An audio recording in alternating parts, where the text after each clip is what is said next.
Hi, I am Dr. A.M. Reddy from Dr. A.M. Reddy Autism Center, Hyderabad, Jubilee Hills. Restlessness అసలు అంటే ఏంటి? ఈ restlessness గురించి మనం తెలుసుకోవాలా?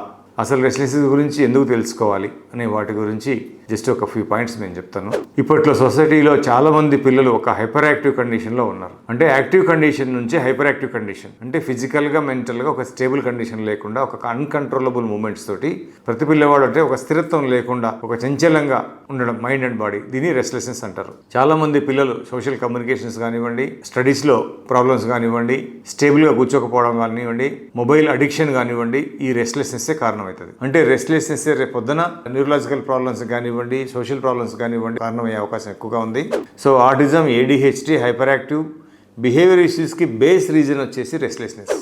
ఎవరైతే ఎక్కువ యాంటీబయాటిక్ వాడతారో పిల్లలు, జలుబు, దగ్గు వాటికి, సో వాళ్ళకి ఈ గట్ ఇష్యూస్తో కానివ్వండి, లేదా ఇన్ఫెక్షన్ సప్రెస్ కావడం వల్ల బాడీలో ఉండడం కానివ్వండి, ఒక అన్స్టేబుల్ కండిషన్కి బాడీ మూవ్ అయ్యే అవకాశం ఉంటుంది. ఎక్కువగా మెడిసిన్స్ వాడవద్దు. చాలామంది పేరెంట్స్ భయపడి ఒక ఇన్సెక్యూర్కి వెళ్ళి చిన్న చిన్న వాటికి మెడిసిన్స్ వాడడం వల్ల ఈ యొక్క ప్రాబ్లం డెవలప్ అయ్యే అవకాశం ఉంటుంది. ఇప్పట్లో చాలా స్కూల్స్లో, కార్పొరేట్ స్కూల్స్లో కానివ్వండి, నార్మల్ స్కూల్స్లో కానివ్వండి, పిల్లలు విపరీతంగా అల్లరి చేస్తున్నారు. సో దీనికి అంతటికి కారణం ఒక యాంటీబయాటిక్స్, అతిగా వ్యాక్సిన్స్ వేయడం.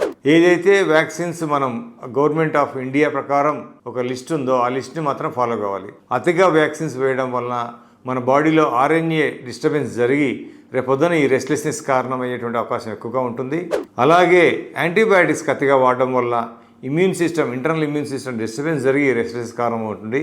అన్కంట్రోలబుల్ మూమెంట్స్ ఎక్కడైతే ఉంటాయో అది హెల్తీ కాదు. 2 years పిల్లలు కూడా 5 years పిల్లల్లాగా బిహేవ్ చేస్తున్నారు.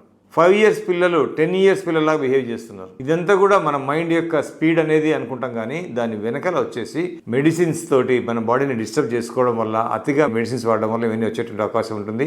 ఒక ఆర్గానిక్ లైఫ్లో పిల్లల్ని పెంచాలి.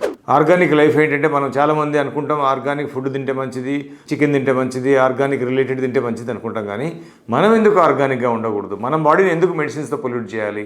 చాలామంది పేరెంట్స్, నా దగ్గరికి వచ్చేటువంటి పేరెంట్స్, మా బాబు 1.5 year వరకు బాగున్నాడు సార్, 1.5 year తర్వాత మా బాబుకి ఏదో న్యూమోనియా వచ్చేసి హాస్పిటల్ అడ్మిట్ చేసి, ఆ తర్వాత అసలు విపరీతమైనటువంటి అల్లరి, విపరీతమైన కాన్సన్ట్రేషన్ ప్రాబ్లము, అసలు బిహేవియర్ ప్రాబ్లం, మొత్తం ప్రాబ్లం వచ్చినాయి. అసలు ఏం సార్ అనేటువంటి చాలామంది పేరెంట్స్ ఈరోజు అడుగుతూ ఉంటారు. వీటికి అంతటికి కారణం ఇంటర్నల్ ఇమ్యూన్ సిస్టంలో డిస్టర్బెన్స్ జరగడం వల్ల, maybe because of infection or because of medicines. So ఇవన్నీ కూడా కండిషన్స్ వచ్చే అవకాశం ఉంటుంది.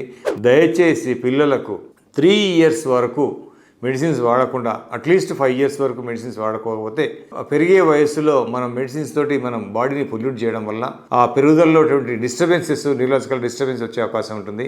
వీటికి అంతటికీ మనం హోమియోపతి ద్వారా ఈ యొక్క రెస్ట్లెస్నెస్ని పూర్తిగా నయం చేసుకోవచ్చు. రెస్ట్లెస్నెస్ లేకపోతే మిగతా ప్రాబ్లమ్స్ చాలా వరకు మనం అవాయిడ్ చేసేటువంటి అవకాశం ఉంటుంది.